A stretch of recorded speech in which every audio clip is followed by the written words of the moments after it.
E aí, pessoal, tudo bem? Carmelo de Los Santos aqui. Hoje caiu minha borrachinha, então eu tô colocando aqui a minha esponjinha. Tudo bem com vocês? Muito obrigado aí por chegarem nesse horário um pouquinho diferente. Hoje não é 20 horas. Para quem tá assistindo isso depois, tanto faz, tanto fez, mas pro pessoal que tá aqui live, sincronicamente live, estamos aqui. Obrigado aí pela audiência de vocês. Hoje vamos falar sobre um tópico muito legal que, que mesmo assim que você não queira, não esteja pensando assim em, eu vou estudar ano que vem, daqui a 2 anos, daqui a 3 anos, é, é sempre interessante saber como que é o caminho das pedras, na verdade, como que o aluno foi, sempre me pergunta assim, como é que o senhor foi para os Estados Unidos, ou quando é que alguém vai para a Europa, como é que vai estudar fora, quais são os passos. Então hoje eu tenho um convidado diretamente de Israel, de Tel Aviv. Temos aqui Rudá Alves para conversar com a gente. Aqui o Rudá, vou convidar o Rudá. Esperar aqui um segundinho para ele chegar. E, e vamos conversar justamente sobre isso. Essa é a live de hoje. E aí vocês podem fazer perguntas, vocês podem interagir o quanto vocês quiserem. Rudá Alves! Carmelo, tudo Tudo bom? bem? Para você é bom dia, é boa tarde ou é boa noite? Nossa, eu acordei faz pouco, então é meio que bom dia, mas tecnicamente é boa tarde. Ah, tá. É boa tarde para a galera do Brasil. Para mim já é boa noite, aqui já são 10 da noite. Muito obrigado pelo convite, estou muito feliz de estar aqui e poder dividir com quem estiver assistindo, conversar com você. Informações são valiosas, são preciosas e que pode salvar muito tempo, muito tempo. Pois é, eu acho que a nossa live de hoje vai ser assim, para quem já quer se planejar daqui a alguns anos para estudar fora, ou para quem tem curiosidade de saber, como eu falei antes, enfim, e também para inspirar, né? Porque às vezes a gente fica assim, a gente pode aprender hoje coisas que podem fazer com que, mesmo que a gente não vai estudar fora, como é que a gente pode se equipar para se tornar um músico melhor, um violinista melhor, na verdade. É assim que eu vejo também, né? Então, Não, você tem toda a razão. O processo preparatório para estudar fora, ele não serve só para estudar fora. Ele serve para tudo. Desde o dia que você for convidado para tocar um concerto no Carnegie Hall, vai servir. Porque se você for convidado para tocar um concerto no Carnegie Hall, você vai precisar de CV, de currículo, você vai precisar de foto, vai precisar de passaporte atualizado, documentos para visto, tudo. Você vai precisar de tudo isso. Se você for viajar com a sua namorada ou com o seu namorado, você vai precisar também de uma série de documentos. Ou mesmo que você queira ir só para um masterclass por 2 semanas, vai servir. Vai servir um curso de férias, alguma coisa assim, né? Também para. serve. Rudá, tu é violinista, para quem não sabe, Rudá Alves é violinista. E tu começaste com quantos anos, mais ou menos, Rudá? Eu comecei a estudar por volta dos 7 anos de idade. Comecei a estudar em São Paulo. Eu sou de São Paulo, sou natural de São Paulo. Uhum. Então eu comecei a estudar com a Márcia Fukuda, Uhum. que é prima da Elisa Fukuda. A Márcia é fantástica para ensinar crianças. Comecei com ela, depois rodei, fui aluno da Elisa Fukuda Uhum. e toquei na Orquestra Experimental de Repertório, toquei em diversos grupos em São Paulo. Em 2002, com uma bolsa da Vitae, da extinta Vitae, eu vim para Israel para estudar com o Heinz, que Uhum. foi o famoso Heintal, foi o violino Spala da Filarmônica de Israel, no que eles chamam do período de ouro da Filarmônica de Israel. Estudei com ele por 4 anos, 5 anos, regressei ao Brasil, toquei na USB, toquei na USESP, toquei em Minas e era professor em Barra Mansa, no Rio de Janeiro. Aí em 2012 voltei para Israel Terminei todos os meus estudos que eu não havia feito, como graduação, mestrado, e depois consegui um emprego como violinista tutti na orquestra de câmara de Israel. Uhum. Virei assistente de Spala e, a partir dessa temporada, Spala da orquestra de câmara de Israel. Uau! Agora, essa temporada está de Spala, não sabia. Essa temporada eu sou Spala da orquestra. Que massa, muito jóia, parabéns. Então foi assim, foi mais ou menos assim. Mais ou menos assim, uma historinha aqui para o pessoal que ainda não está familiarizado com a tua história, para te dizer, falar a verdade, eu também não sabia da tua história, né? Mas enfim, já temos aqui a Mimi Ambiel perguntando, ganhou bolsa para estudar lá como? Fez prova lá, professor te convidou? Como é que foi essa história de ir estudar em Israel?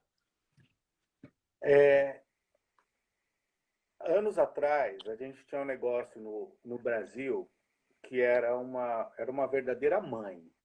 Era um negócio que não existia em lugar nenhum do mundo, que eu nunca vi nada do tipo. Uhum. Era a Fundação Vitae. A Fundação Vitae, falando a grosso modo, ela veio da venda de uma mineradora que era na tríplice fronteira entre Brasil, Argentina e Paraguai, chamada Fundação Lampádia. A Fundação Lampádia foi dividida em 3 partes e a brasileira ganhou o nome de Fundação Vitae. Então, essa fundação, o desejo, a função era ajudar artes. Então, eles tinham um determinado valor de dinheiro que eles investiam em músicos, ou fomento a museu, ou até orquestras. Eles tinham alguns projetos e, enfim, usaram esse dinheiro e a ideia era, eles tinham um certo montante de dinheiro, ia usando, até acabar, e o dia que acabar, acabou. Então a gente tem vários nomes brasileiros que ganharam. Carmelo, Luiz Felipe, que está na Filarmônica de Berlim hoje, Renato Bandel, Razeira, Thaís Coelho, que está também em Berlim, e Cláudio Micheletti, Karen Micheletti, André Micheletti, infinito. Uhum. Mas isso acabou. Acabou. Isso acabou. Realmente era uma oportunidade única. Isso daí realmente acabou. E agora eu desconheço, tirando o Ministério da Cultura, eu desconheço algum tipo de bolsa para esse tipo de especialização, que foi o que eu fiz. Quando eu vim para estudar contábil, foi uma especialização. Era uma bolsa totalmente genérica, que você podia usar para tudo. Você podia usar para graduação, para aula particular, mestrado, doutorado, projeto, festival. E no final do termo fazer um relatóriozinho bem simplesinho, assim, gastei o dinheiro nisso, nisso, nisso. É um negócio que não existe. Não existe. Não existe. Por isso que eu digo, por isso que eu comecei dizendo que era uma mãe. Porque aquilo não existe. Não é padrão. Não. O padrão, hoje, para a Bolsa de Estudos, o padrão é muito mais alto, é muito mais complicado. A Bolsa da Vita tinha que gravar um movimento do Mozart, uma peça de livre escolha, uma peça virtuosística. Gravar em CD e mandar 2 cartas de recomendação era um negócio assim, de outro planeta. De outro planeta. Era muito... Mas não existe mais. Mas depois, depois parece que no Brasil a CAPES tinha um programa chamado Apartes, que também dava bolsas para o pessoal estudar fora. Eu ganhei para fazer mestrado. Eu lembro que eu fui uma das últimas turmas também. O Daniel Guedes também recebeu essa bolsa da Apartes. E eles pagavam tudo. Pagaram toda a escola e ainda me deram dinheiro por mês. Era um negócio incrível. Também, no caso, não era iniciativa privada, era o governo federal, né? Era um negócio assim absurdo. Mas isso acabou lá nos 2004, 2005, 2006. Sim, em 2011 teve uma pelo Ministério da Cultura também, pela Funarte. Teve um processo de bolsa de estudos, que era para ser 2 anos, mas virou 1, era um piloto, então desapareceu, mas É. tem que garimbar, tem que procurar. Bom, As hoje em coisas, dia, as acho coisas que vão e voltam, né? Vão e voltam. vamos esperar que um dia volte, em que seja mais fácil da fora. Ahn, vamos começar do início, Rudá. Isso, é Uhum. melhor. Eu tô com uma luz um pouquinho pior hoje, porque tá diferente a cor do sol. Deixa eu botar um pouquinho aqui, a ver se melhorou um pouquinho. É, olha só, em primeiro lugar, vamos dizer assim, a pessoa quer estudar fora. O que tu acha, na tua opinião, que é a primeira coisa, qual é o primeiro passo que a pessoa tem que fazer para estudar fora, independente de se é Estados Unidos, Europa, Israel, China, Japão? Qual é o primeiro passo? Olha, pela minha experiência e na minha opinião, sobretudo na minha experiência, o primeiro passo é saber falar inglês, Inglês, mesmo que vá para a Europa. mesmo que vá para a Europa. Esse é o primeiro passo. A não ser que você seja já muito focado, que você saiba muito bem que você vai estudar na China, ou que você vai estudar em algum lugar onde você não, onde o inglês não vai te ajudar muito, sei lá, eu desconheço um lugar onde o inglês vai te Acho que ajudar. inglês é a língua universal hoje em dia, né? Que todo mundo entende. Essa é Na França o pessoal vai te olhar torto, mas outros lugares. Na França vão te olhar torto. Na França vão te olhar torto. Mas eu começaria com o inglês. Essa seria a minha primeira opção, a não ser realmente que você esteja muito focado numa escola específica, num professor muito específico, num país muito específico. Sim. E o seu sonho? Ou que tenha passaporte, ou que tenha uma afinidade especial, ou que tenha familiares em algum lugar, ou que tenha o professor do professor é de lá e tu queres ir para lá. Aí, nesse caso, eu acho que eu entenderia, né? A pessoa vai entender, vai aprender finlandês porque quer ir para a Finlândia. Beleza. Sim, né? Isso pode ser. Mas há de se lembrar, mestrado na Holanda, em inglês. Mestrado na Dinamarca, em inglês. Uhum. Graduação e mestrado em Israel, em inglês. E nos Estados Unidos também. Por Brincadeira, aqui, brincadeira. talvez dê para fazer espanhol em alguns lugares, mas basicamente em inglês. Não, tá certíssimo. Então, assim, o pessoal já corre em cima de aprender inglês, ter familiaridade, nem que seja, né, com o inglês, porque e hoje em dia tem tantos aplicativos, tantas coisas que o pessoal pode se virar mesmo sem poder conseguir pagar um curso de inglês, né? Que às vezes tem isso, né? Ah, não tenho dinheiro para o curso de inglês, mas tem aí o Duolingo, tem outros aplicativos, né, que podem dar uma ajudada nisso aí. Sim, isso daí ajuda muito. Um dos tópicos aqui que eu marquei, a gente vai chegar lá, que são masterclasses e festivais internacionais, que são Uhum. coisas bacanas para conhecer professores. São grandes oportunidades para começar a usar a língua, que realmente está fora do país. E olha, no desespero, aprende inglês. Inglês se aprende em 1, 2 meses, em algum lugar que não fala sua língua. Aprende. Na marra. Eu sei o que eu estou falando. Eu falo isso daí por experiência própria. Em Uhum. 2 meses aprende. Vai na marra. E, gente, Mas, só para vocês saberem, para quem está acompanhando aqui, depois eu vou colocar a listinha que o Rudá tem dos itens. Eu vou colocar nos meus stories, de repente o Rudá pode colocar no stories dele também. coloca, coloca. Dá para ficar assim tudo bem, bem certinho. Rudá, então, tá bem. Eu já estou aprendendo inglês. O que eu faço agora? Digamos, eu tô com 12, 13 anos de idade, eu estou falando inglês. O que eu faço? Bom, se você tiver 12, 13 anos, não precisa se preocupar muito com a coisa do passaporte, é mais fácil. Mas documento em dia. Passaporte. Quando for estudar, realmente tem que estar com a documentação tudo em dia, né? Por que eu estou falando passaporte? Passaporte faz em 1 semana ou 2. Se você tiver comprovante da última votação, se você tiver, como que chama aquele documento que vem do Exército? Depois que você serve ou depois que você... Reservista para homem. Reservista não é fácil. Se você perdeu ou se você tem, pode te dar uma canseira de semanas. De semanas. Então, esse é para o pessoal que já tem aí mais de 18 anos, que está tentando fazer, de repente, um mestrado fora, ou estudar fora, ou até fazer um curso de férias fora, para fazer um passaporte, não é verdade? Passaporte tem que ter. Então, toda essa parte de documentos e passaportes eu vou deixar mais para o final. Tá. Mas ok, estou falando inglês. Estou falando inglês. Então, eu acho que é bacana fazer uma pesquisa que seguiria, para mim, seguiria a seguinte ordem, e até o Baldini fala muito disso nas lives dele, nos stories.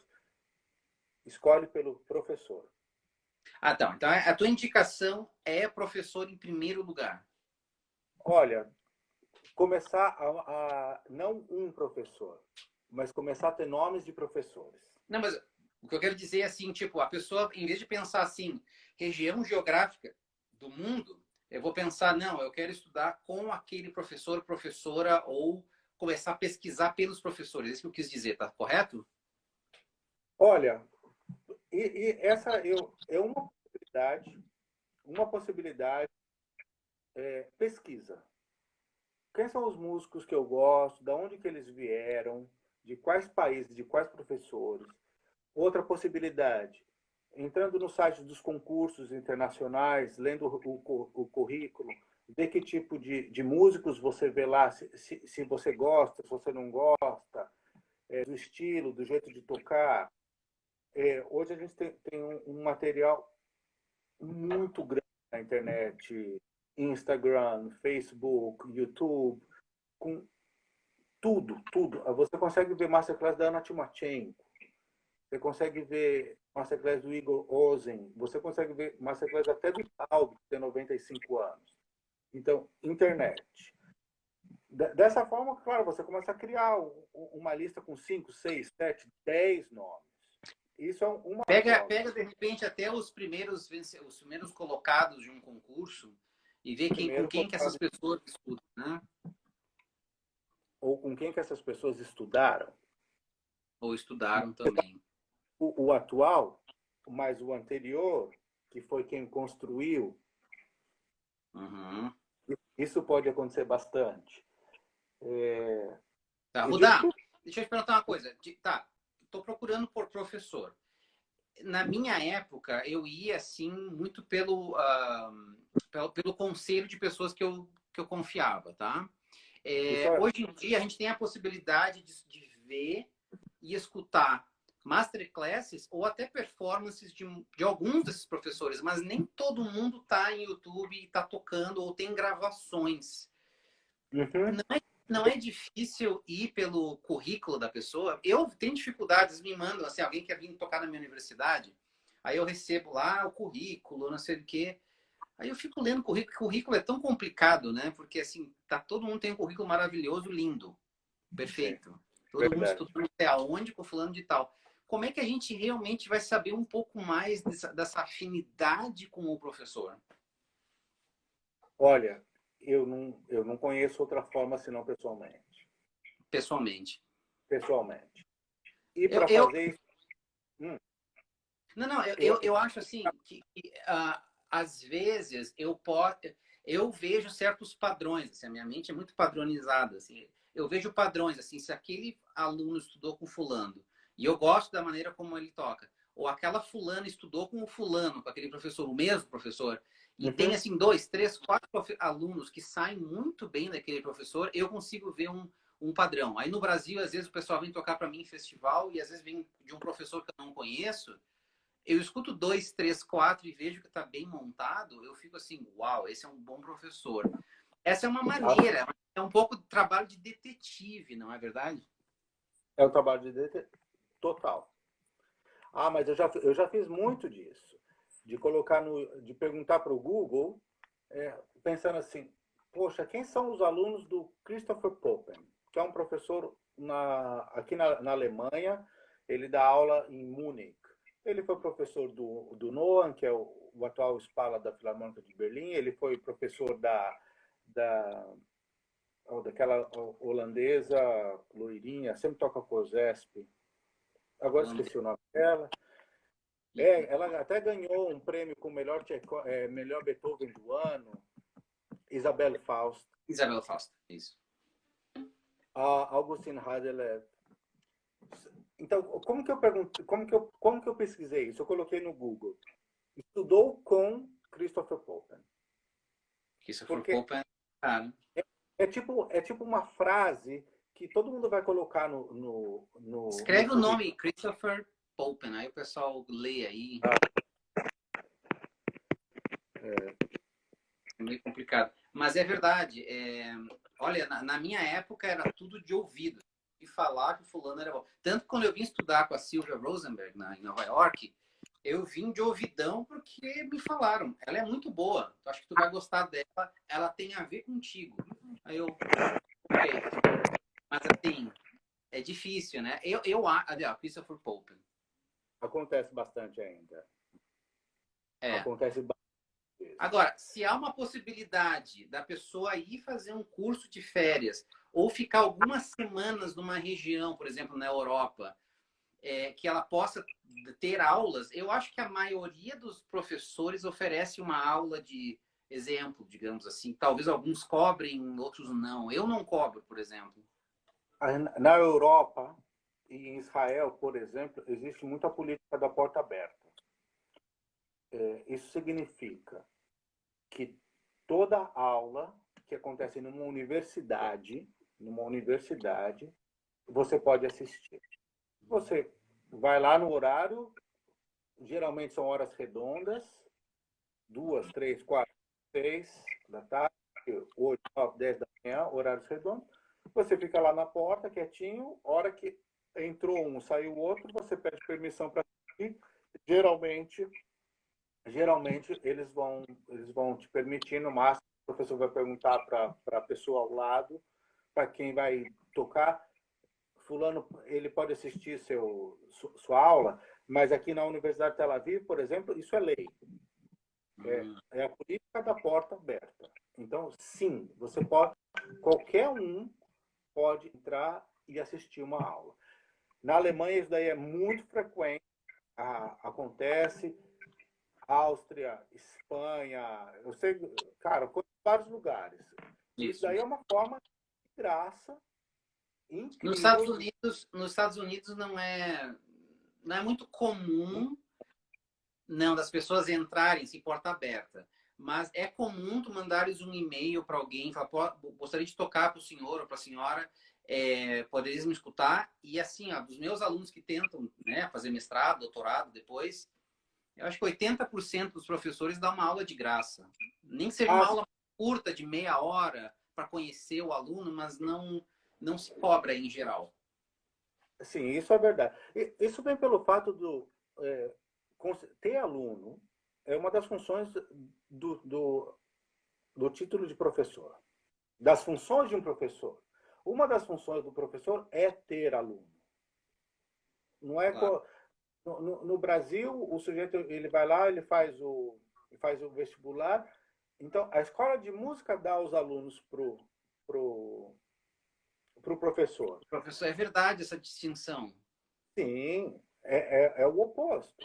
Aqui em Israel e na Alemanha, é função do professor trazer o aluno. Sabe que aqui, isso foi uma grande mudança de cultura para mim também. No início eu vinha aqui e ficava assim, eu sou professor universitário, para quem não sabe ainda. Há 15 anos aqui, quase 16, minha nossa, tô ficando velho. E aí, nos primeiros anos eu ficava assim, tá bom, legal, os alunos vão aparecer. Não. Hoje em dia eu tenho a cultura de, não, eu quero ter os melhores alunos, eu quero escutar os alunos e é uma forma, eu não gostaria de dizer que é um mercado, mas acaba sendo, né? Assim, eu sou professor de uma universidade que tem que atrair alunos para a universidade. Sim. Levando isso em consideração, todo professor vai estar curioso em assistir, em conhecer alguém.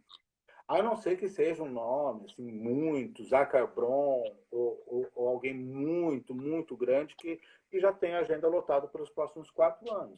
Mas tem muita gente bacana, tem muita gente boa por aí e que tem a possibilidade, sim. Então, um bom e-mail. Deixa eu falar sobre, desculpa, sobre o bom e-mail. Já que a gente está entrando nesse contato com os professores, tu tocasse num assunto super importante. Quando eu li a tua lista, acho que a única coisa que eu conseguia pensar era isso.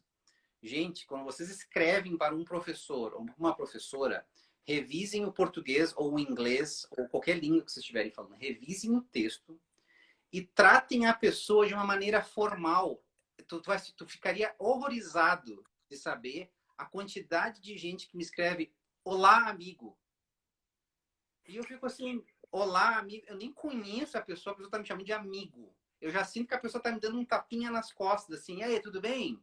Vamos lá? Tipo, não, não, não, não, não. Outra coisa, não escreva para o seu professor ou professora dizendo assim, estou olhando por universidades por aí, mesmo que seja verdade. O professor quer que tu tenha interesse por ele ou por ela. Não venha dizendo assim, já perguntei para fulano, fulano, fulano, fulano, ou estou olhando em tal e tal e tal universidade. Não, não, não, não, não. Gostaria de... Procurei informações sobre o senhor, gosto muito da maneira como o senhor dá aula, como o senhor toca, gostaria de estudar na sua universidade. Tentem focar naquela pessoa no e-mail, porque um e-mail geral é um negócio assim, tipo, tá, a pessoa tá pescando um professor em um lugar. E assim, e é uma maneira muito rude de entrar em contato com a pessoa, eu acho, muito comercial, é isso que eu falo, assim, sobre essa coisa, a relação comercial. Sim, eu estou interessado em procurar alunos, mas também quero conhecer um pouco mais do aluno. Me perguntaram aqui de novo se já pode mandar gravações. Ainda não. Não mande gravações. Num primeiro contato, não mande. Pergunte, posso lhe mandar mais adiante alguma coisa para o senhor ver se há uma possibilidade? Tranquilo. Gente, é tratar com educação como se a gente estaria conversando um com o outro. Desculpa te interromper, mas isso aqui está aqui, ó, no gogó. Vai. Carlos, você está 100% certo. Um bom e-mail, ele começa no assunto. Então, o sujeito, ele vai lá, ele acorda de manhã, ele tem o café da manhã dele, aí ele vai sentar na frente do computador, ele tem 1 hora. Então, ele abre o computador, tem 35 e-mails. Isso daí dá mais ou menos assim, 2 minutos para cada e-mail para responder. Não dá tempo. Então, presta atenção. A primeira seleção é no assunto. A primeira seleção é no assunto. Então, tem que ter... O título do e-mail tem que ser decente. O que é um título decente? Um título decente é... Vou dar um exemplo aqui bem prático. Você vai mandar um e-mail para o Carmelo, com uma recomendação minha. Então, você vai escrever assim... te escrevo por recomendação do professor Rudá. Ou, escrevo a você, Rudá, com a recomendação do professor Carmelo. Assunto. É completamente diferente. Completamente diferente. Bravo. Começou o e-mail. Aí a gente volta aquelas aulas básicas de português, como escrever uma redação, como escrever uma carta. Pá, introdução. Introdução já tem tudo o que você quer dizer, mas de forma bem light. Um pouco... senhor, doutor, senhor PhD, o que seja, mas geralmente é doutor. Senhor, doutor, sobrenome. Sobrenome, não chamem pelo nome. Mesmo, gente, eu sou super informal, eu tô aqui sempre no Instagram, mas se eu não conheço a pessoa, o Drago escreveu aqui que chega e-mail para ele chamando de mano, praticamente.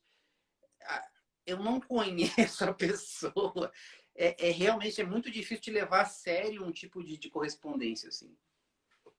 Carmelo, eu digo que as pessoas que eu conheço, se eles abrem um e-mail de alguém que eles não conhecem, e vai aparecer assim, Dear Hagai, querido Hagai, e o cara nunca viu a pessoa, na hora ele já deleta. É porque não dá... Não é porque... Ele não deleta porque ele é um snob. Ele deleta porque ele não tem tempo. O tempo é contado. O tempo... Uhum. E olha, por que o tempo é contado? Esses caras, eles estudam. Todo dia eles estudam 3, 4, 5 horas. Fora tudo. Fora 12 aulas. Fora ensaio de música de câmera.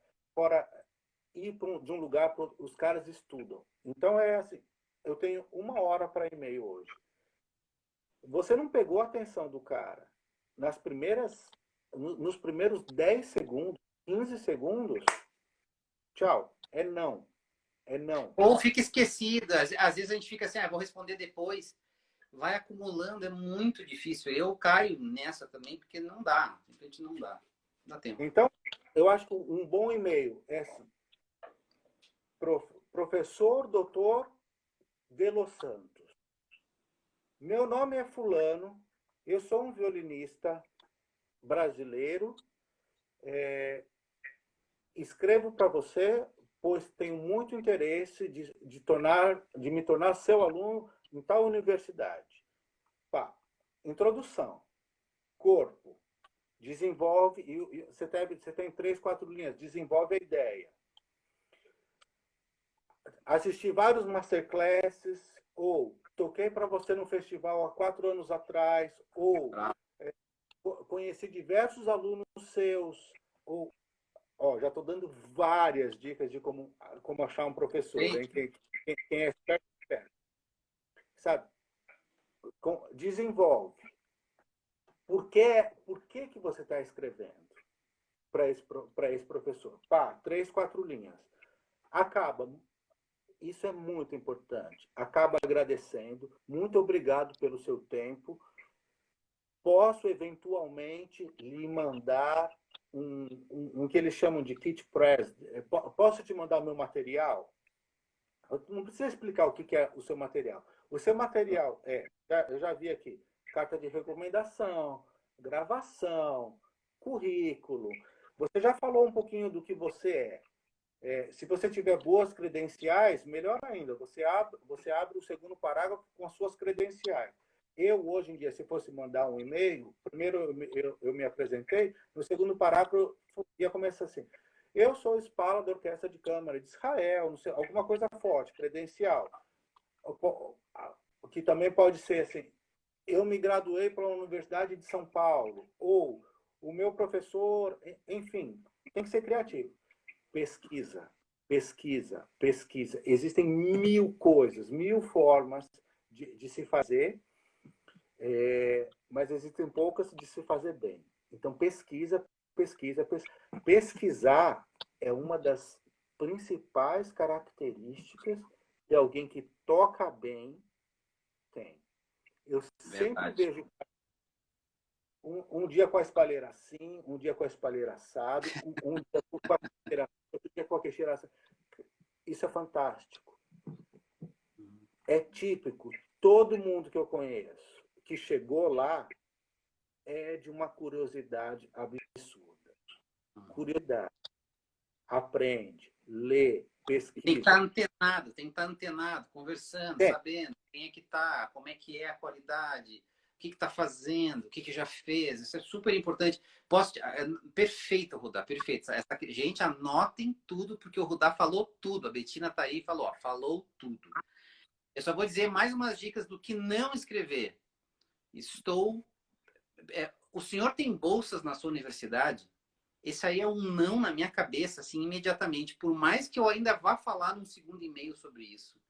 Não comece com o interesse. O interesse é estudar com o professor. Em segundo lugar, na universidade ou na escola do professor. Em terceiro lugar, na cidade ou no país do professor. Não já assim, cadê a bolsa? Há becas? Do you have scholarships? Sim, a gente vai falar dos números depois, mas a gente não vai chegar assim para comprar o carro, assim, quanto é que é. Não. Vamos olhar o carro, vamos ver quais são as condições, se é bom, se é bonito, se anda bem. Depois a gente fala dos detalhes. Rudá, tudo bem. Falamos então sobre a questão de como procurar o professor ou a professora, a escola. Qual seria assim um próximo passo? Tu falaste coisas interessantes aí de ter um currículo, de ter gravação. Qual que seria o próximo passinho aí? A gente chega lá. Ah, tá. Eu acho que um negócio bem bacana, não é totalmente essencial, mas é super bacana de se fazer, são festivais. Festivais de música. Como pesquisa para os professores ainda. Pesquisa. Perfeito. Por que festival é tão bacana? Primeiro que você vai para um lugar e você conhece assim 3, 4, 5 professores. Uma viagem, 2 semanas de curso, 5 professores. Ou, se você for para Aspen, você vai conhecer 30. Então, festivais, masterclasses, isso é incrível. Você conhece os professores, você conhece os alunos, que tem professores também. Então, é muito enriquecedor. Eu lembro que, cara, quando eu comecei a ir para festival, eu nunca soube muito bem o que fazer. Então, pô, ia me divertia, curtia, ia para Curitiba, ia lá para o Pinguim, não sei o quê. Nunca entendi bem. Mais tarde, fui entender. Vai para festival, o que você tem que ter? Você tem que ter o repertório pronto. Pronto. Ninguém vai para festival para estudar. Você vai em festival para assistir, para conhecer, para conversar, para ver e para demonstrar, para mostrar o que você é. Não dá tempo de estudar. Festival não é lugar de estudar. Não. Bravo, Rudá. Bravíssimo. Façam muitos coraçõezinhos aí pro Rudá, porque eu vejo isso assim, tipo, ou o pessoal não vai lá nem preparado com alguma coisa, Rudá. Ah, eu tô lendo tal concerto. Não, você se prepara para o festival e vai lá para tocar, curtir também, tem que curtir. E todas as coisas aí que o Rudá estava falando, de fazer o networking, né? Que a gente fala em inglês é networking, que é tu realmente conhecer, ir nas aulas, tocar para outras pessoas, conversar com alunos de professores. Como é que é o professor? Como é que é a professora Fukuda? Como é que é o professor Baldini? Como é que é? Conversar, falar. Não é só baderna. Pode ter bastante, eu não sou contra isso, mas também venha preparado com alguma coisa. Não venha tocando um repertório. Eu li isso aqui semana passada. Não.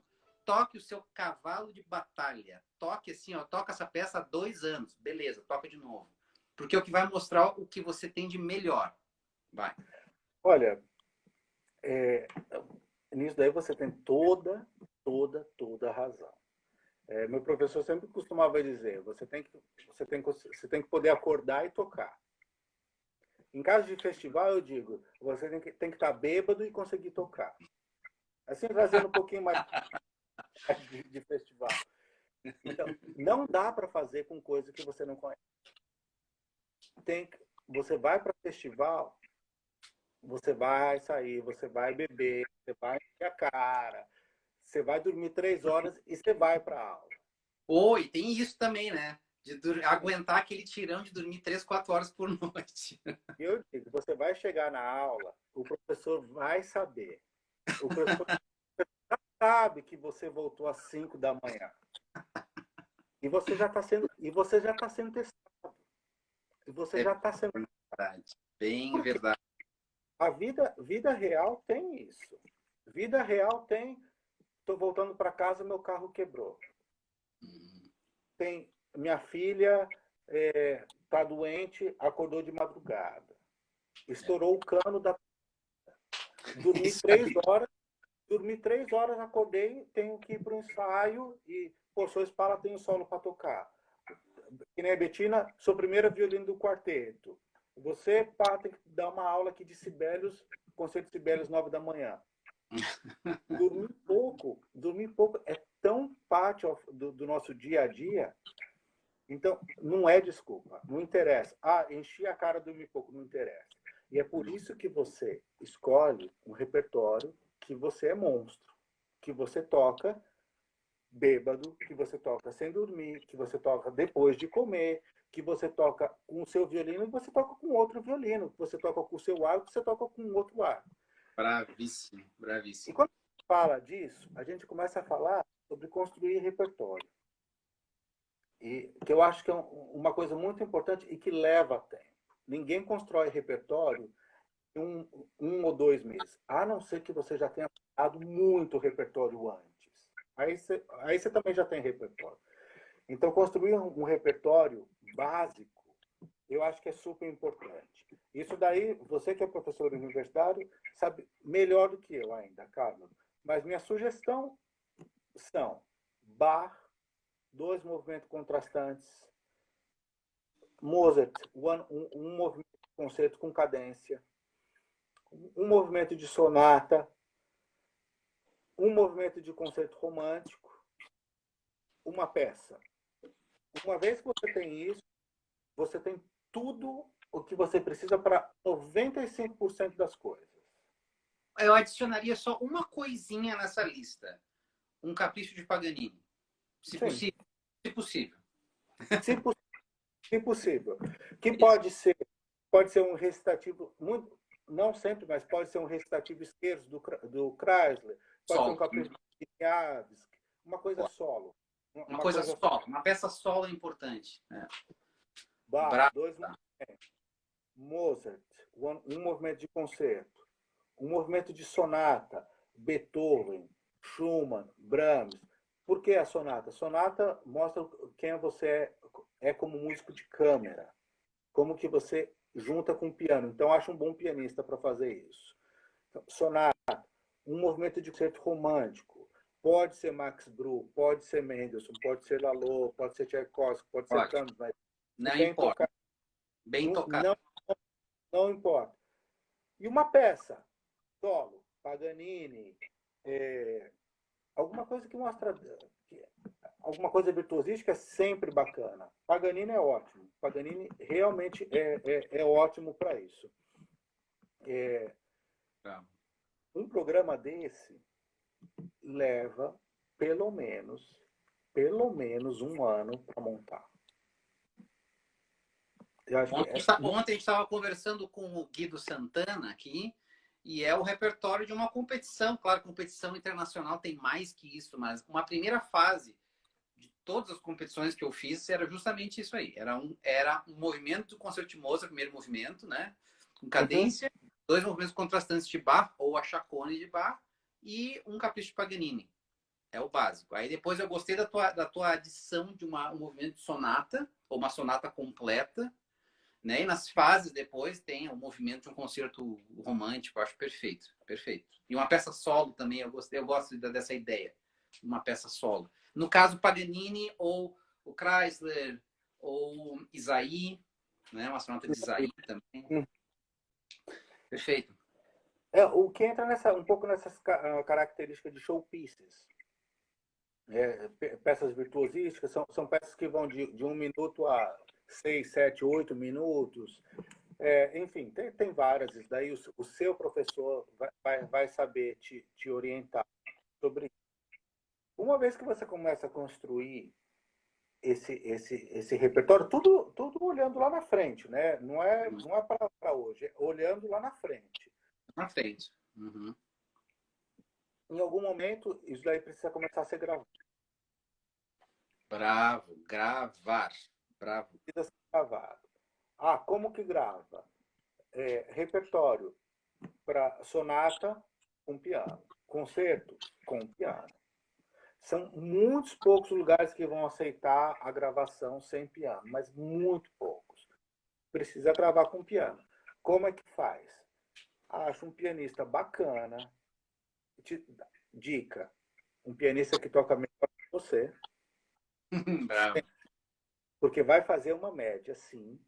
Conversávamos com o professor Drago, que está aqui na live, sobre isso também, como na Conservatório de Moscou, os pianistas correpetidores eram coisas assim, eram partes do faculty, né?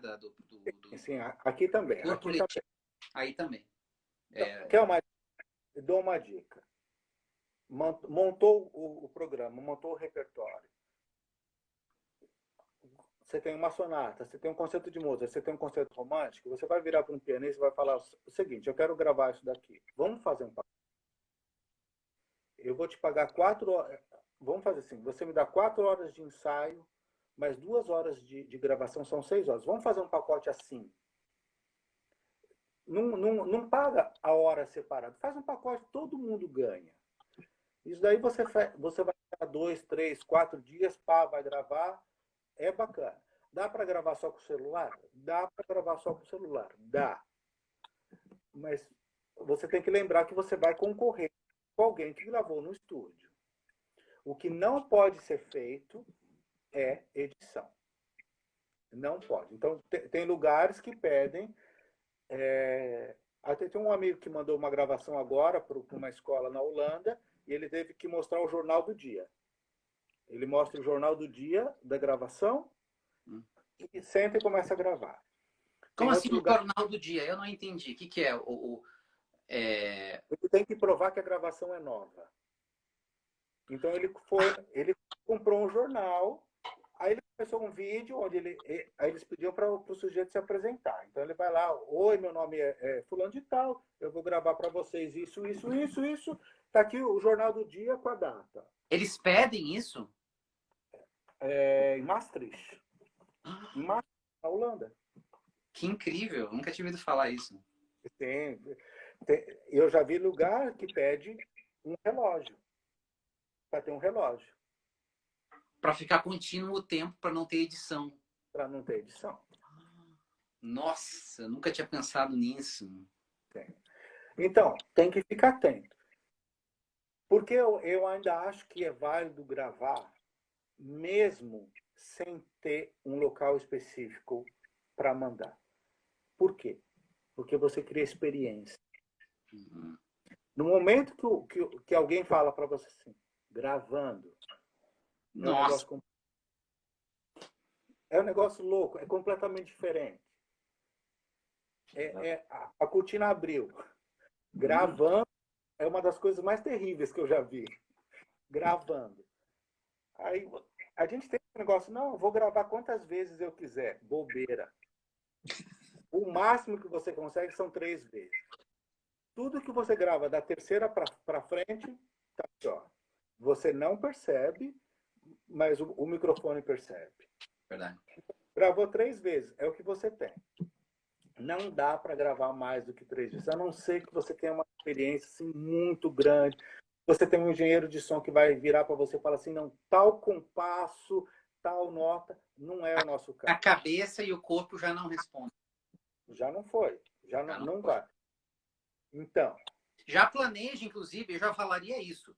Já planeje um tempo de gravação em que você vai tocar 3 vezes cada obra.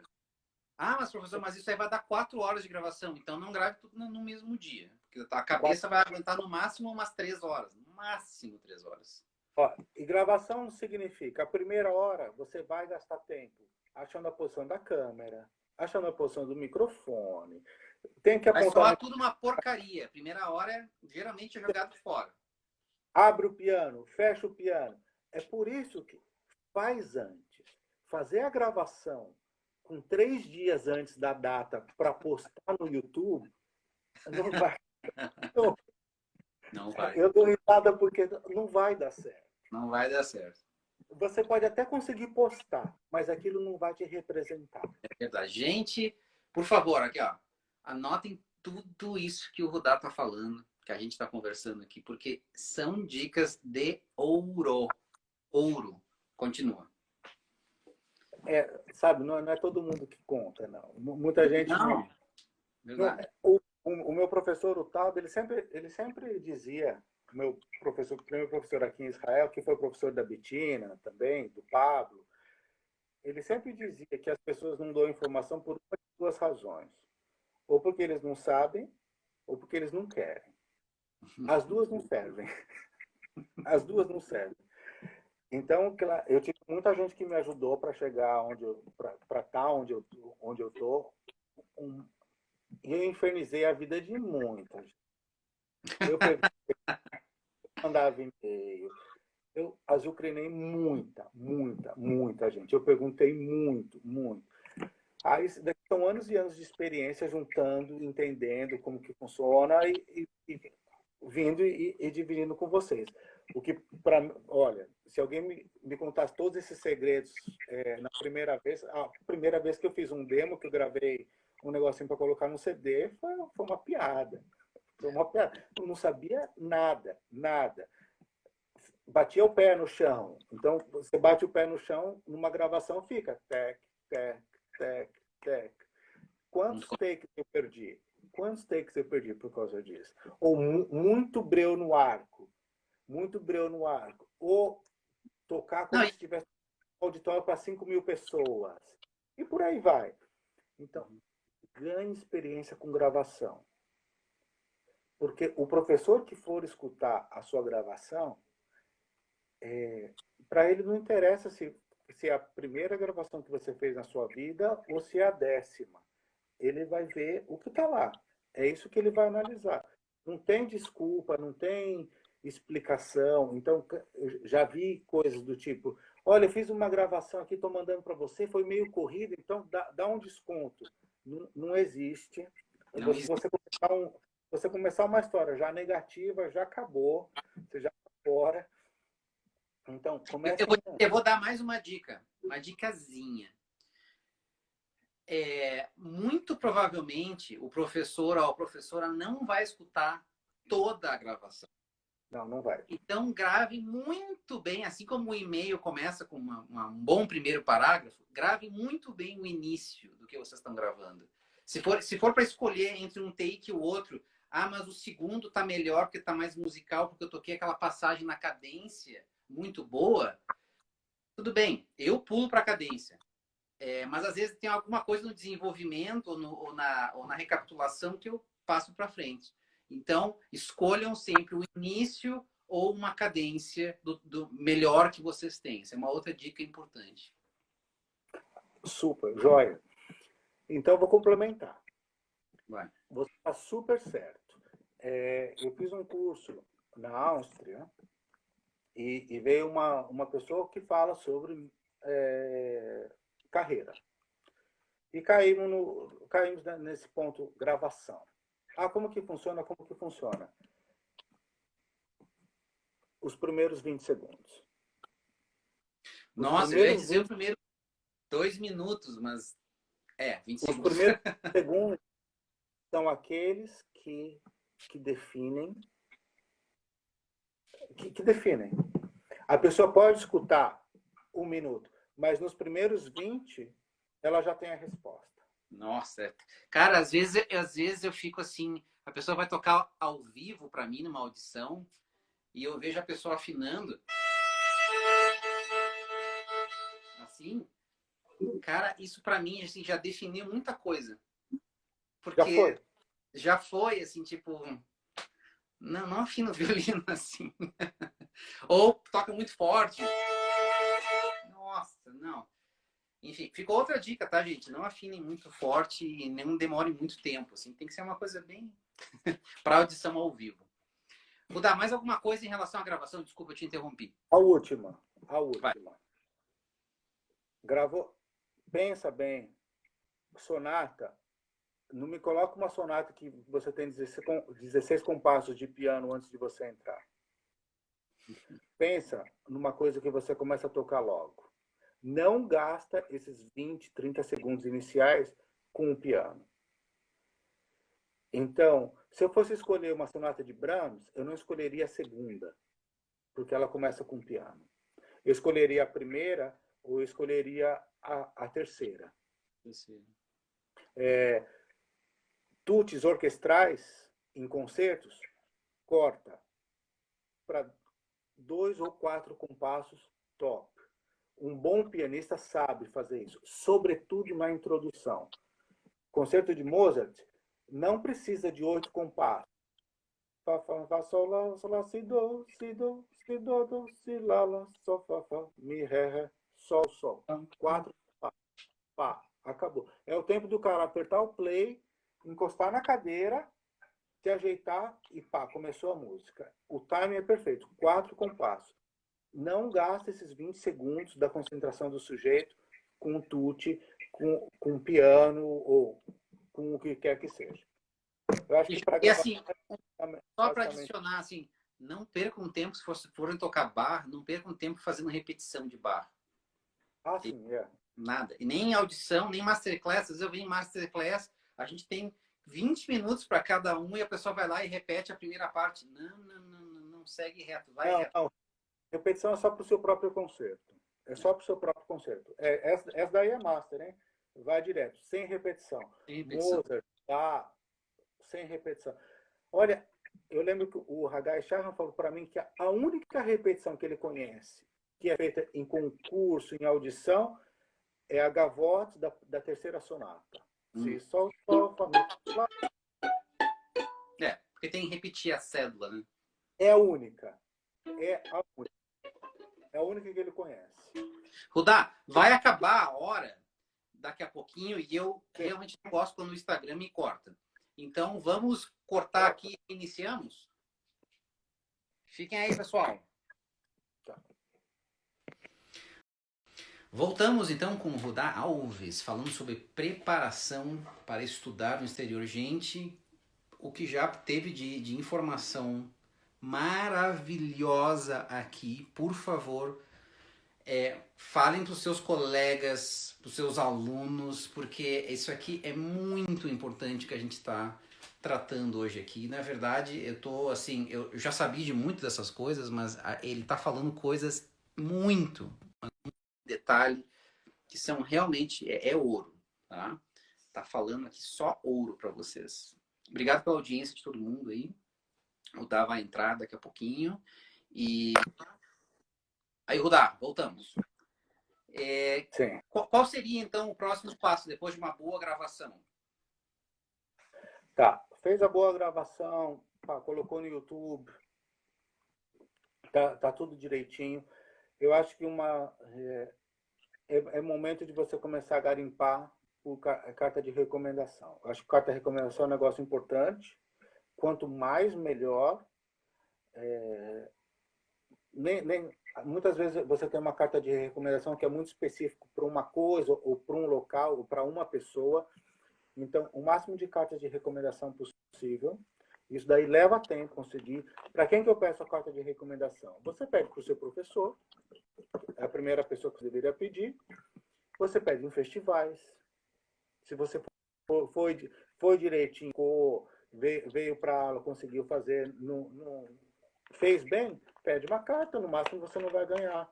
E peça imediatamente ou no festival, ou na Masterclass, ou logo após. Não demorem 6 meses. O senhor lembra de mim? Isso aqui, porque a gente acaba dando aula para tanta gente que é difícil de lembrar assim, a característica da pessoa.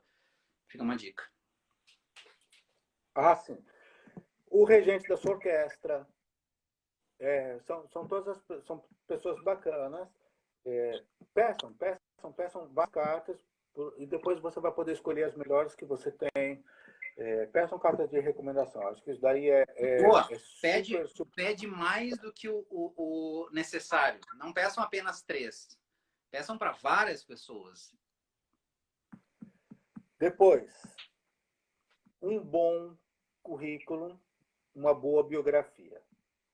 Tem que saber escrever, tem que saber fazer.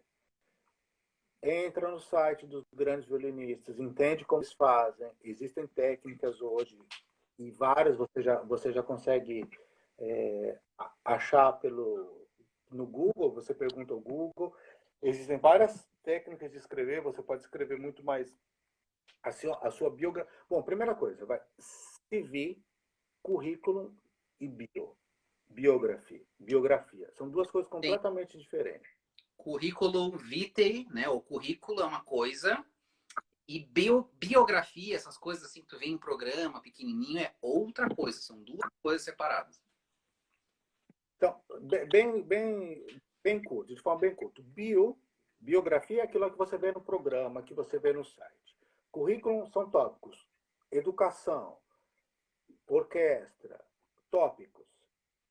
Tem que ter os dois, Bem. A biografia, tem que ter biografia de 10 linhas, tem que ter biografia de 20 linhas, tem que ter biografia de 30 linhas. Então, sai escrevendo, aprende. Manda para o seu professor, manda para os seus amigos. Faça uma rede de troca. de conhecimento. Revisa. Olha, escrever uma boa bio leva tempo, leva tranquilamente uma semana. Posso acrescentar uma coisa? Porque isso aí foi um exercício que eu fiz há uns anos atrás. Eu comprei um livro sobre carreira para músicos, que infelizmente eu não consigo lembrar o nome, porque está lá no escritório e faz um tempinho que eu não olho o livro. Eu só sei que era uma professora desse tópico no New England Conservatory.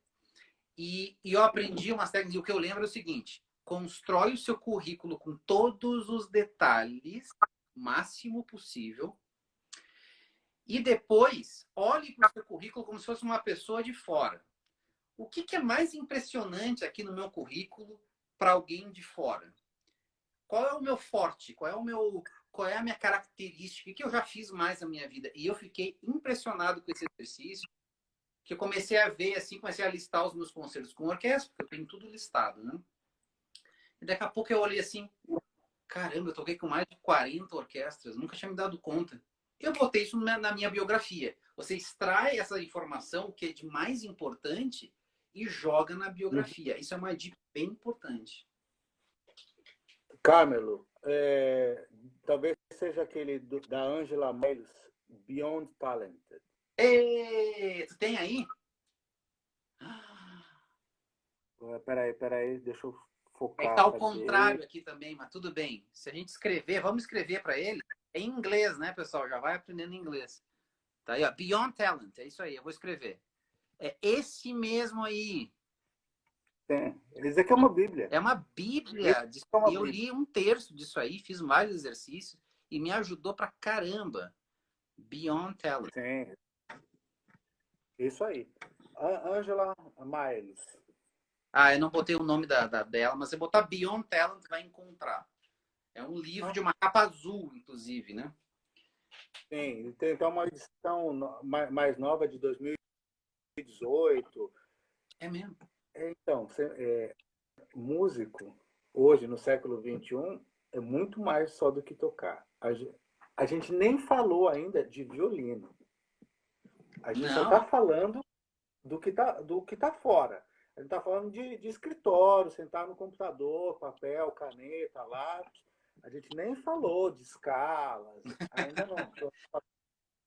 Isso daí você já fez. Você já fez com o Baldini, já fez com o Guido. Exatamente. Isso é uma coisa que a gente faz, tem que estudar, tem que ser bom. Tem que ser bom. Estava falando com o Guido ontem, eu perguntei para o Guido justamente isso, sobre o que faz, né, um solista ser mais famoso que outros, ter mais carreira, tá?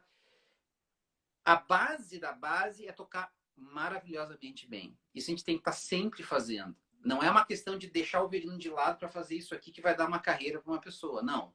Mas também não é ficar só estudando e não saber fazer isso que a gente está falando. Ah, sim. Então, começa a fazer isso como uma preparação para estudar fora, que você vai aprender coisas que vão te levar a outro nível na sua própria carreira. Escrever uma boa biografia vai servir para estudar fora, vai servir para mandar para agentes, vai servir para mandar para orquestra, vai servir para mil outras coisas. Então, é tudo interligado. É tudo interligado.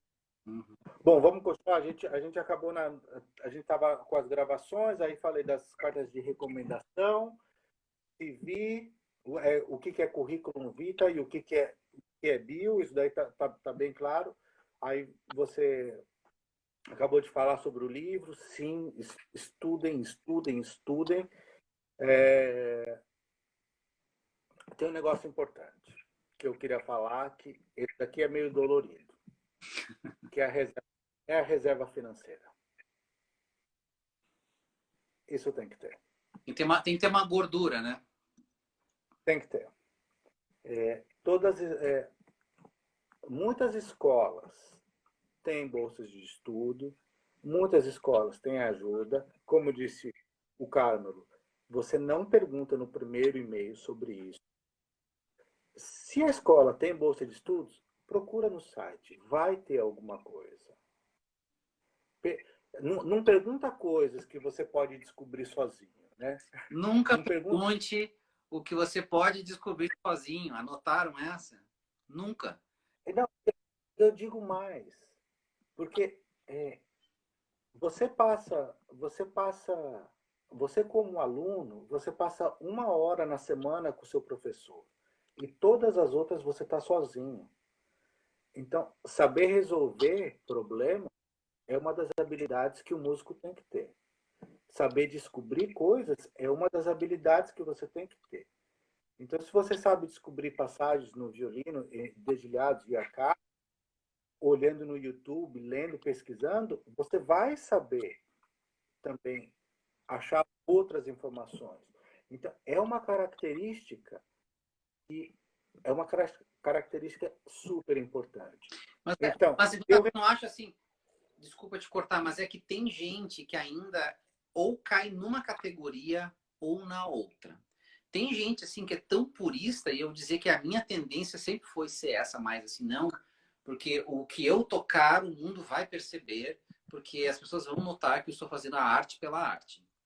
Eu tinha muito essa mentalidade. E eu vejo que tem pessoas que têm bastante a outra mentalidade. Quanto eu mais postar, quanto eu mais mostrar, quanto melhor for a minha foto, quanto mais eu dar tapinha nas costas de todo mundo, mais eu vou me dar bem.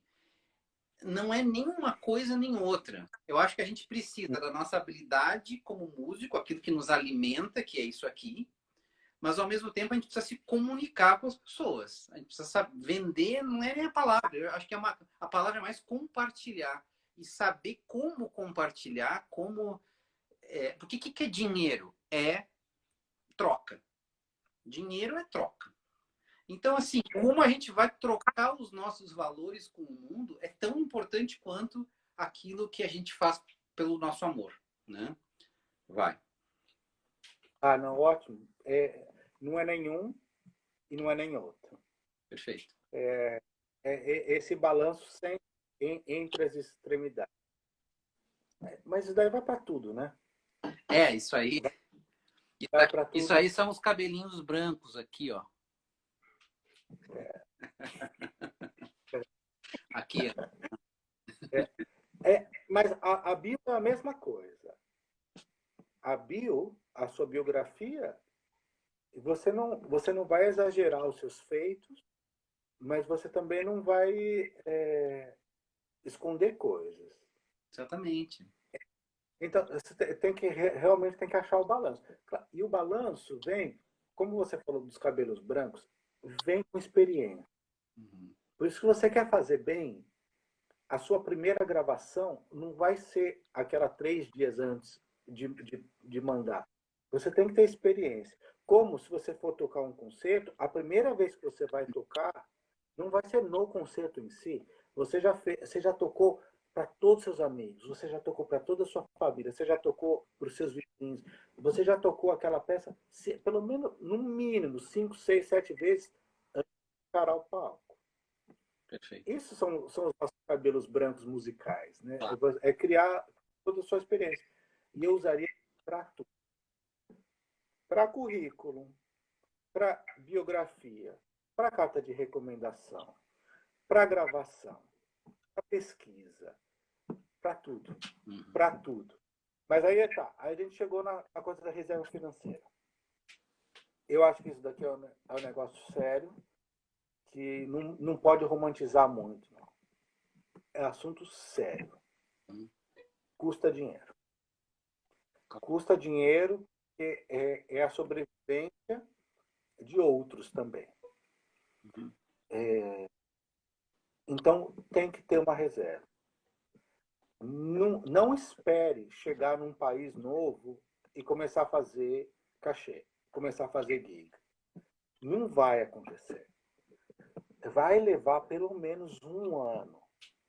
Eu diria de Pelo 6 meses a 1 ano para começar a engatar.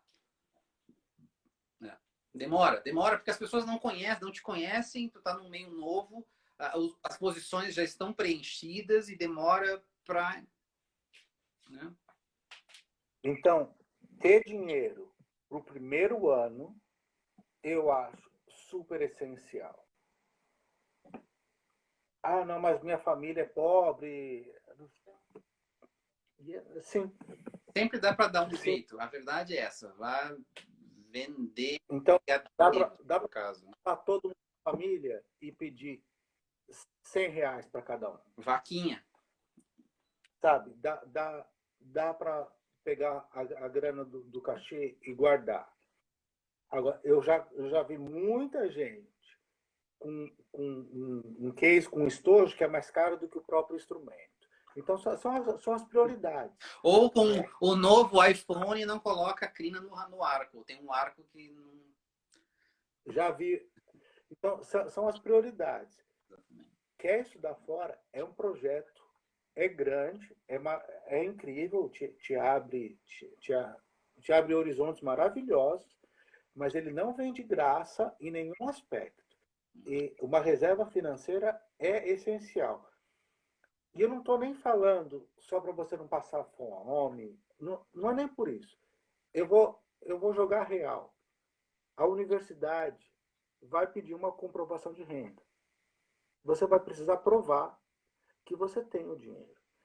Antigamente era fácil. Todo mundo pegava R$ 1.000 emprestado de 20 pessoas, jogava na conta, tirava o trato e pá, já estava aprovado. Tem lugar hoje em dia que pede que o dinheiro esteja lá parado por mais de 3 meses. Nossa. Isso eu não Então sabia. eles querem. Sim. Por quê? Porque dá muito problema. Deu muito. Eu aqui na Universidade de Tel Aviv, eu entendi isso daí. Acontece. O sujeito vem sem grana, pô, deu 6 meses, o cara não conseguiu nada, ele volta. Então isso daí que significa? A escola investiu, deixou de pegar outro aluno, o dorms já estava reservado pelo ano todo, enfim, todo mundo perdeu. Isso também, isso acontece aí em Israel, porque isso acontece aqui nos Estados Unidos também. Como é que é na Europa? Eles não exigem esse comprovante na Europa. Tu sabe disso? Exige. Sério? Sim. Uau. E digo mais, tem lugar que exige comprovante para 2 anos. Para 2 anos. Então, quer saber o número? $10.000. É isso que precisa. Com 10 mil, você vai ter o dinheiro, você vai ter o dinheiro para os primeiros meses. Que, ó, vamos lá. Passagem. Estados Unidos. Passagem. $1.000. Você vai para um país onde tem um inverno muito mais rigoroso. Jaqueta, bota, cuecão, gorro, touca, luva, cachecol. Bota aí mais 300. Aluguel, dormitório. Você chegou num país novo. O sujeito pode te cobrar 3 meses adiantado. Você não conhece, você não tem histórico. Aqui em Israel acontece muito. Em Israel, o dormitório tem que ser pago no ato 12 meses. O dormitório da universidade, sim. Porque teve muitos casos de gente que veio, ficou 6 meses, foi embora e a vaga está lá. Não tem mais, a gente só abre o processo seletivo aqui uma vez por ano. Então, se alguém for embora no meio, simplesmente foi embora, não pago, foi embora, acabou. Vai ficar lá uma vaga no dormitório que não vai ser usada durante o ano inteiro, ou durante todo o período. Então, sim, $10.000 te segura. Eu sei que é uma grana violenta, eu sei que é bastante, eu sinto muito, mas isso é realidade. É realidade. Isso é. Divide daí num período de 2, 3 anos, isso daqui vai te dar aí $300 por mês, R$ 1.500 por mês. É uma boa grana, mas isso é disciplina. E disciplina é uma das coisas que a gente precisa para tocar violino bem também. Mas é bom antenar as pessoas, né? Avisar as pessoas, porque cada vez mais é assim. cada vez mais a gente vai precisar dessa reserva, dessa gordura, que é mais que uma gordura, é um braço, né?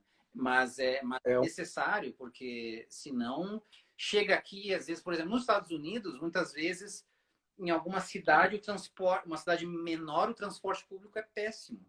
Porque tem poucas cidades grandes nos Estados Unidos, né? Tem Los Angeles, Chicago, São Francisco, Nova York, no Texas tem mais algumas cidades grandes, mas já numa cidade assim com menos de 500 mil habitantes, o transporte público já é bem mais ou menos. Você vai precisar comprar um carro. Ah, mas é barato. Sim, mas são uns 2, 3 mil dólares.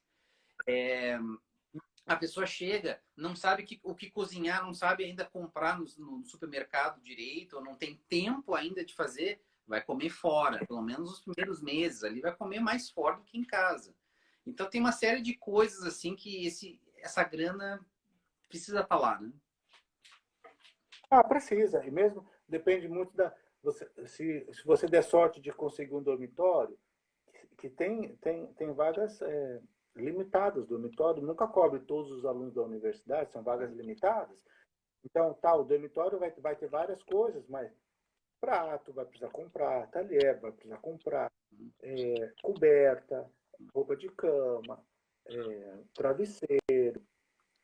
Isso daí vai E precisar. Papel. num dormitório, geralmente em um apartamento alugado,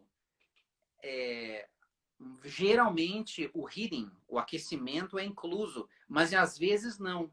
Às vezes tem que pagar o gás que aquece, ou sei lá, o aquecimento separado. E no inverno, se for para um lugar muito frio, sobe. Assim. Sobe pra caramba, né?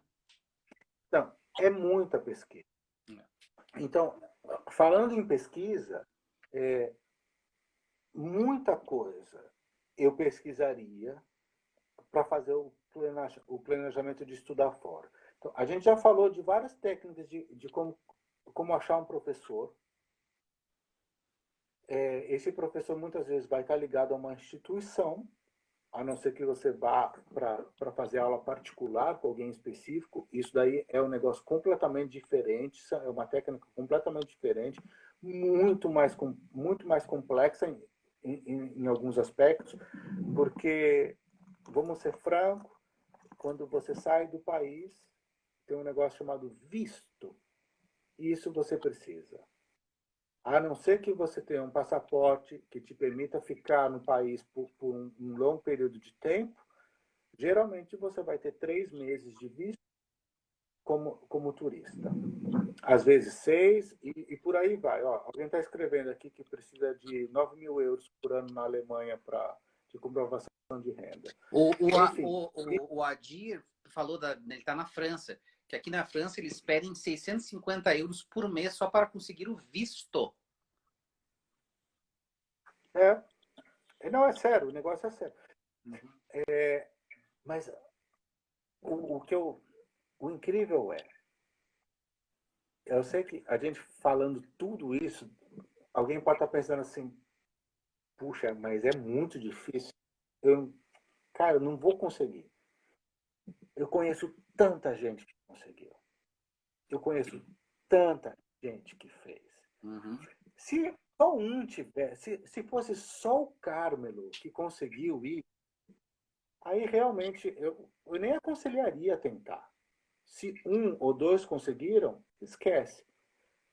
Mas se centenas conseguiram, ah, E gente que não tem condições, às vezes, financeiras, aparentemente não tinham. aqui nessa live eu já vi uns 4, 5.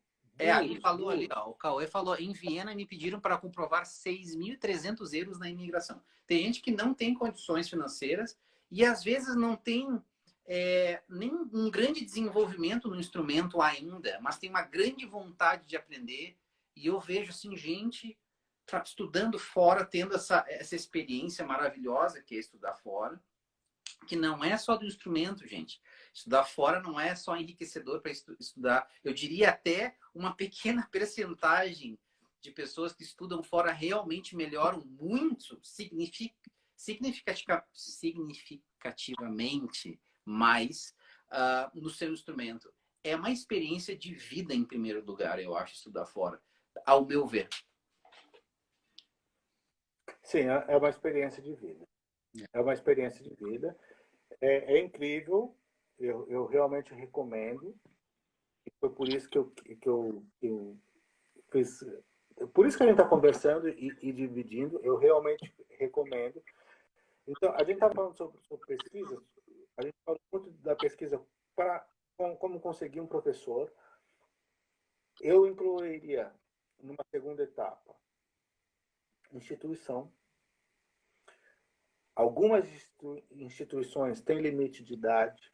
Isso, o pessoal estava Algum... perguntando muito sobre idade, viu? Quantas perguntas ali? Olha, idade existe. Existe um limite, né? Tem lugar, Isso é sim, institucional ou é meio assim, a pessoa já tem uns 20 e tantos? Não. existe das duas formas. Existem lugares que sim, você tem como regra, Conservatório de Paris tem regras, Kronberg, na Alemanha, alguns lugares realmente Em tem algumas geral, na Europa é assim, com regra de idade, regras, né? Os Estados muito Unidos mais. não pode, não Estados Unidos, pode. É proibido falar de idade. Qualquer pessoa pode entrar na universidade, 40 e tantos anos, quer fazer uma graduação em violino. Pode pela idade, não tem problema. Desde que esteja tocando bem.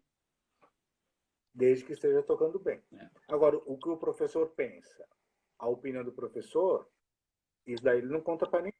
Não, isso não se fala. Isso não se fala, mas é real. Claro que quem é mais novo tem vantagem. 22 para 24 não faz diferença. 22 para 26 começa. 30 para cima tem que ser mais ou menos para mestrado, porque já começa a ser mais estranho. Por que é estranho? Porque com 30 as pessoas já começam a imaginar, é a idade para casar, para filho. Será que essa pessoa vai acabar? Será que essa pessoa realmente vai chegar até o final? Então, qualquer pessoa que começa a passa dos 30 já começa a receber um carimbo na testa de que é mais complicado. Oficialmente ou não oficialmente. Estou falando a vida real. Sim. Agora, eu comecei a minha graduação, o meu bacharel, eu comecei com 32 anos. E o meu mestrado, eu comecei com 34. Sério? Estudo o oposto. Eu comecei trabalhando, juntei todos, eu simplesmente fiz o oposto. Então, eu estou falando para vocês o que eu sei, o que eu vi, o que eu senti, porque eu estive lá. Eu fiz o bacharel depois dos 30. Juntei algumas coisas que eu fiz no Brasil, mas acabei em Tel Aviv, fui aceito no terceiro ano, eu já tinha passado dos 30. Então, é difícil? É. É possível? É possível. Que legal. Como que é? Você precisa muito mostrar naquelas pequenas janelinhas que abrem, naqueles pequenos momentos que abrem, que você é uma pessoa séria. Quantos são esses momentos? Quando você manda o seu CV, quando você manda a sua biografia, quando você faz uma audição, quando você conversa com a secretária da escola, quando você conversa sobre bolsas de estudo, enfim, são todas essas pequenas janelinhas de segundos, às vezes, que é a oportunidade de você mostrar quem você é. Então, eu fui aceito na universidade e no primeiro ano eu não tinha nenhuma bolsa de estudos. Porque, claro, tinha uma dúvida muito grande em relação a mim. Era um violinista já profissional, já estava na vida profissional, era músico da Sinfônica Brasileira na época. Então, tinha um ponto de interrogação muito grande. Ninguém quis investir. Então, foi assim, bom, você passou, a gente vai te aceitar, você vai, ok, mas a gente não vai te ajudar.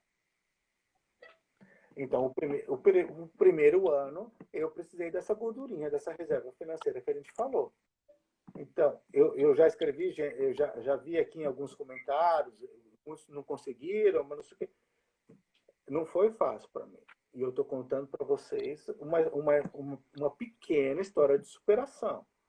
Tem gente com histórias muito mais complicadas que a minha, outros com uma vida um pouquinho mais fácil. Para quem é mais velho, meu conselho é: primeiro seja aceito pelo professor. Primeiro seja aceito pelo professor, antes de ser aceito pela instituição. Você vai precisar de alguém para defender você.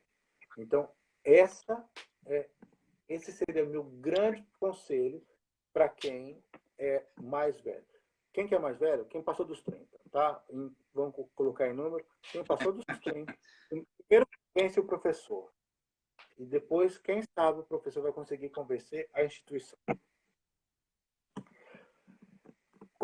Finalizando a parte de pesquisas, que a gente falou, professor, instituição, eu iria para mais duas coisas. O país em si, e por último na lista, a disponibilidade de bolsas de estudos e requerimentos. Primeiro, primeiro eu construiria meu sonho. E depois, mais para baixo na pirâmide, eu iria com todas as questões técnicas que precisaria para chegar lá. Então, eu começaria pelo professor, instituição, país, disponibilidade de bolsa de estudos e requerimentos. O que são requerimentos? Repertório, idade e por aí vai. Deixa eu ver se está faltando mais alguma coisa. Não, na verdade, eu acho que a gente falou Eu acho que é isso aí, né? da parte técnica, a Eu gente falou geralmente de gosto de fazer a segunda hora um pouquinho mais curta para não ficar muito extenso, mas queria agradecer muito aqui ao pessoal perguntando muitas coisas, comentando. É difícil? É difícil. Ninguém está dizendo que é fácil. E estudar fora mais velho é ainda mais difícil, eu acho, né? Por essa questão da idade, por questão de família, né? De construir uma família ou de já ter um emprego fixo, já ter um lugar no mundo, né? Ter que, de repente, ali com 30 anos, assim, pô, eu tenho tudo isso aqui, eu vou largar tudo para ir embora, né? É difícil, é muito complicado isso. Então, eu acho que vamos ficar por aqui. A gente já respondeu muitas perguntas do pessoal e eu queria agradecer muito ao Rudá. Eu realmente, assim, eu não sabia muito da tua história e agora, para mim, assim, eu fico mais maravilhado com tudo que tu passaste e com essa generosidade que tu tens de passar para todo mundo que está vendo aqui, tanto na live, vai assistir depois, mais tarde, eu vou colocar no YouTube também. É, então, eu queria te agradecer muito pela tua disponibilidade aí falando de Israel, de Tel Aviv. Que horas são aí, Rudá? 11h30 da noite. 11h30. 11h30. Já deve estar batendo aquele soninho. Uhum. Então tá. Então, gente, muito obrigado aí pela audiência de vocês. Daqui a pouquinho eu vou entrar numa outra live, mas aí não é minha, vai ser do violino didático. Agora às 18h55 vou falar sobre carreira de violino, de violinista, de palco, de agência, de contatos, de networking, que tem muito a ver com o que a gente começou aqui a falar, né, com o Rudá. Estarei lá com o violino didático, então apareçam lá no violino didático. E essa semana, para quem já viu aqui, vai ser uma semana muito especial, vai ser uma semana de lives com mulheres do violino. São 6 convidadas de mulheres que impactam muito a vida violinística do Brasil. E já estou preparando para outra semana um tema super legal com convidados incríveis também. Então, mais uma vez, vou dar muito obrigado.